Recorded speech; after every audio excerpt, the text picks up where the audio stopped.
Hello mga kabusing! Welcome back to my vlog. So, sawadikap, kapungkap at salam alaikum po dyan mga kabusing sa lahat pong nanonood po sa aking YouTube channel. Hello po. At sana ay naka-tune in nga kayo mga kabusing. At syempre, mabuhay po dyan mga kabusing all over the world. At syempre, ang ating ay pag-uusapan ay ang mga kandidata sa Reyna Pilipinas mga kabusing, na kung saan sino-sino nga ba ang nagpasa na ng applicant mga kabusing para makapag-compete nito mga kabusing. At syempre yung mga panibagong contestant niya ito ng Reyna Pilipinas mga kabusing. At syempre yung kung sino talaga ang matunog na sasabak nga ito para masungkit ang MGI All-Star at syempre Miss Grand International 2026 mga kabusing, na kung saan ang ating pambato nga dyan mga kabusing na yung talagang mga kabusing na matunog na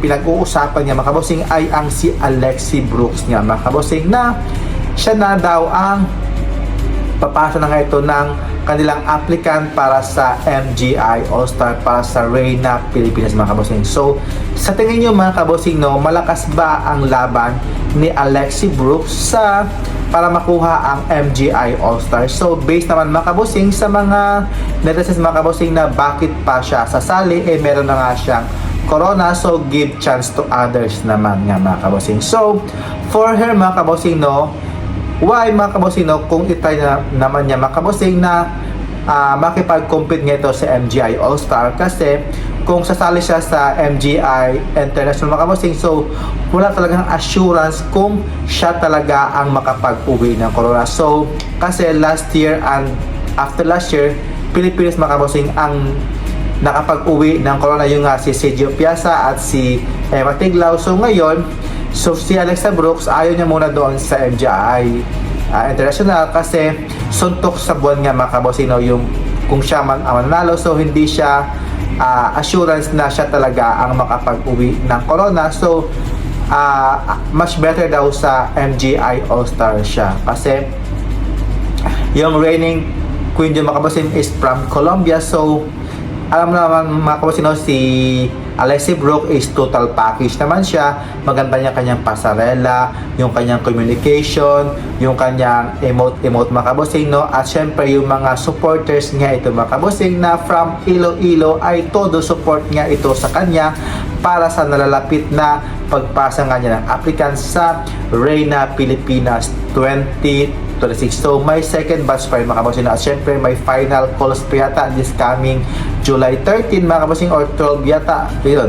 So wait for the announcement kung siya nga ba ay sasali ito sa Reyna Pilipinas. So lahat talaga ng mga taga Iloilo, yung dating handler niya at syempre yung Miss Iloilo organizations ay ilalaban talaga itong si Alexi Brooks mga kabusing sa mga pabutuhan kung siya man ang manalo sa MGI All-Star Philippines. At syempre ang matunog din mga kabusing na gusto na talagang ilaban itong si Angelica Lopez from Palawan mga kabusing. So humor ito mga kabusing na sila kayang dalawa ang magsasagapuan mga kabusing sa Reyna Pilipinas 2026 mga kabusing. So ayan, so si Angelica mga kabusing na hindi naman siya nakapag-penetrate sa Miss International, so mali natin mga kabusing siya talaga ang makapag-uwi ng mga kabusing sa Miss Grand International Philippines nga mga kabusing. So alam naman natin mga kabusing, no, yung kanyang pasarela is sobra talagang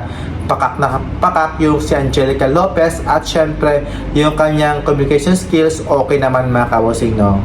Malay natin siya talaga ang magbabardagulan mga kabusing, si Alexi Brooks at si Angelica Lopez. So wait pa natin mga kabusing kung sino pa talaga ang lalaban niya mga kabusing, magiging candidates ng Reyna Pilipinas mga kabusing, at makapagpuksaan niya ito kay Alexi Brooks at Angelica Lopez. So sino nga ba ang sasali at malakas din mga kabusing na mga queens mga kabusing ng Pilipinas? So sali na kayo sa Reyna Pilipinas 2026 mga kabusing. At syempre itong si Gloria Diaz is nagsalita nga mga kabusing sa Miss Universe mga kabusing, na kung saan malakas naman talaga ang ating laban na si Bea Mendoza mga kabusing sa pagkuha ng Miss Universe mga kabusing when it comes sa kanyang pasarela, sa kanyang com skills mga kabossing, sa kanyang beauty, pasok na pasok talaga mga kabossing si Bea Melan Wendorski ng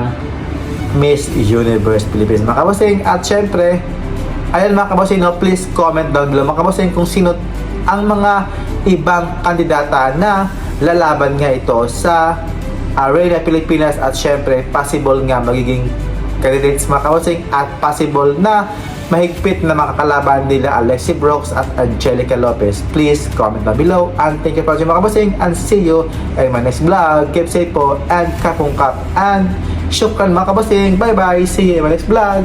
Mwah! God bless.